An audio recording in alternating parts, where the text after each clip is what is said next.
Magandang araw mga kaibigan.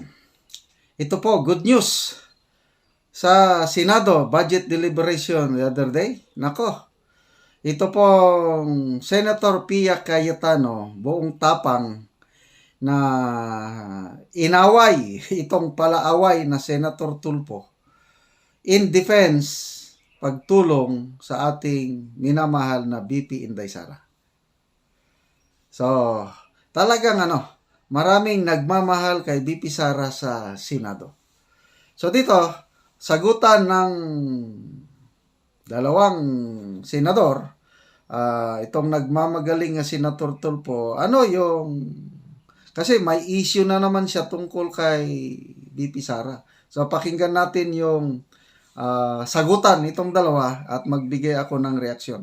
Bawal po talaga yun. So kung bawal po, bakit po nangungulekta pa rin sila sa mga estudyante, especially po sa Mr. mga hirap? President, I would like to clarify, never po sila nangongolekta sa estudyante. Wala po silang collection sa estudyante. Ang meron, I'm sorry, we can I beg to identify disagree. the issue. I beg to disagree, ma'am. Ito po, lahat ng mga nagsumbong sa akin. Sir, the issue, I don't These are the list of parents na nagsumbong sa akin, iba't ibang eskwelahan sa buong Pilipinas na kung saan sila po ay sapilitang kinukolektahan. Okay. So ang issue is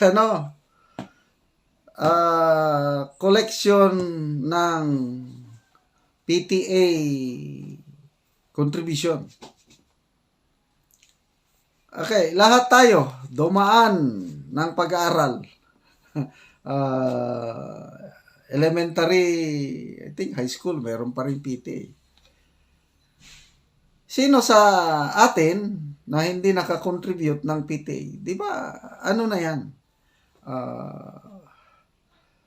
Parte na yan sa educational system sa ating bansa. At yan palagi ang bino-voice out nitong si Senator Tulfo.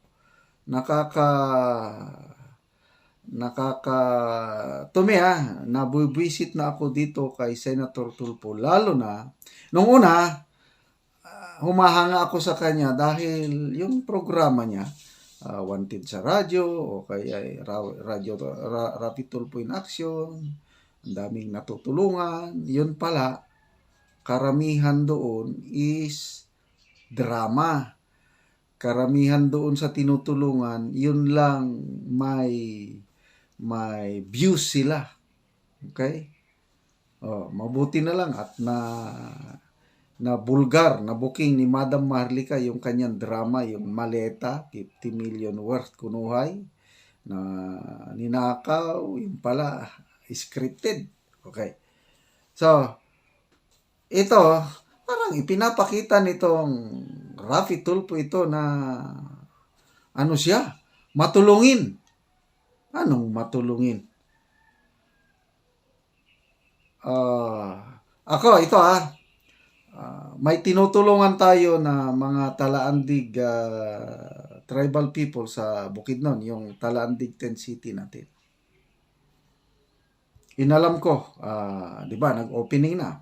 Sabi ko, okay, magkano ang PTA contribution? Kasi ang mga parents, mahirapan pang mag-contribute. Kaya sabi ko, okay, ako na lang magbigay ng inyong contribution. So, nagsimula September ang klase, September, October, 2 months na, November na ngayon. Palagi ako, may contribution na, wala pa sir, wala. So, anong ibig sabihin nito? Sa pamumuno ni BP Inday, baka tuluyan ng inalis yan. Kasi noon, meron talaga yung contribution. At kahit voluntary kunuhay ang dating, kailan, depende sa paaralan, depende sa teachers. Yung hindi mag-contribute, parang pinipersa, something like that. Depende na yan. Kasi may batas nga talaga na presidential decree ba ata yun, na bawal mag-contribute mga parents. At then, mayroon ding DepEd order na bawal. So, as a matter of policy, bawal. Kaya lang, may mga eskwelahan, diskarte, na yun, nagpapakontribute. Yun ang mga nakakarating kay Senator Tulfo na nagre-reklamo. Bakit si BP Sara ngayon, Secretary Sala, ang paraging tinatarget na pinapalabas niya na hindi maganda ang pamamalakad ng ating DepEd? So, nakikita ko talaga dito, parte na ito ng politika for 2028. Kasi ang magtatandem, Romualdez Tulfo. So, naniniwala ako sa revelasyon ni Madam Marlica na nag-meeting bago yung budget hearing sa Kongreso. Nag-meeting si First Lady Lisa Martin Romualdez kasama na si Tulfo at napagkasundoan na magtulungan sila para sirain si BP Inday Sara. At ito, tingin ko ito, kasama sa paninira. Gusto nilang i-project na masamang secretary itong si BP Inday Sara. At salamat at merong Senator Pia Cayetano na tumayo, nanindigan sa Senate floor, yung deliberation ng budget na ipinapatupad yung batas, pinapatupad ng DepEd, yung palisiya na walang compulsory contribution. At ako, napatunayan ko this year lang dahil yung gusto akong magbayad ng kontribusyon ng mga talaan-dig children, hanggang hindi pa ako nagbabayad. Handa akong magbayad. Kasi naging maestro din ako, kasama ko dyan, nakapa-contribute. At may mga project nga. So ito, case-to-case basis na lang ito. At itong si Senator Tulfo, grandstanding na naman. Akala mo kung sino siya na matulungin. Kaya lang wala na. Totally nawala na po ang aking tiwala dito sa Rapi Tulfo nito. Meron nga akong nabasang comment tungkol sa kanya. Sabi niya, General, dapat hindi na Rapi Tulfo in action yung programa niya, RTIA. RSIA na lang. Ano yung RS? Rapi is scripted in action. Grabe, may mukha pa siyang maiharap sa Senado, yung ginawa niyo na klarong pagkadrama.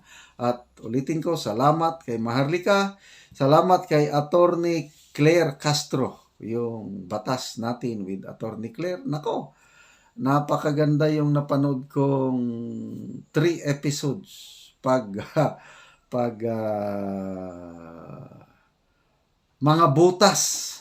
Ang daming butas sa script ni Rapi Tulfo sa kanyang nawawalang maleta na hindi kapanipaniwala.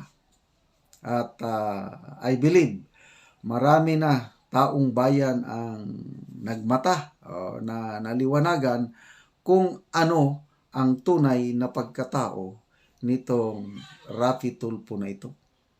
Mabuti pa yung kapatid niya, si Mr. Ben Tulfo. Kasi yung issue sa pondo sa Kongreso na binulgar ni Sasot na yung pork barrel funds, kunuhay na wala. Kailang pinalitan ng extraordinary expenses. Tapos, may concurrent resolution number 10 na wala nang liquidation with receipts. Certification na lang. Gaano tayo kasigurado na ginagastos nila tama yung ating pera? Nanawagan si Mr. Ben Tulfo, sabi niya, Tol, Senator Tulfo and Congressman Tulfo, sabi niya, Tol, magsalita ka dyan, huwag kayong yuyoko-yoko. Hindi maganda yung ginagawa nyo dyan. Dapat magsalita kayo. Bakit kayo tahimik? Tahimik. Mayroon bang sinabi itong si Senator Tulfo na akala mo anti-corruption czar? Yung pala, tahimik. Paano nila ginastos yung millions of pesos na kanilang MOOE na certification lang? So, Senator Tulfo, hindi mo na maluloko ang taong bayan through social media. Salamat sa mga tagbulgar sa iyo. Maharlika, Attorney Claire Castro, Attorney Libayan. Ito yung matagal ng kakontra. Saludo ako dito sa tatlong ito na lumalaban, nagbubulgar, nagbubuking kay Rapi Tulfo in action.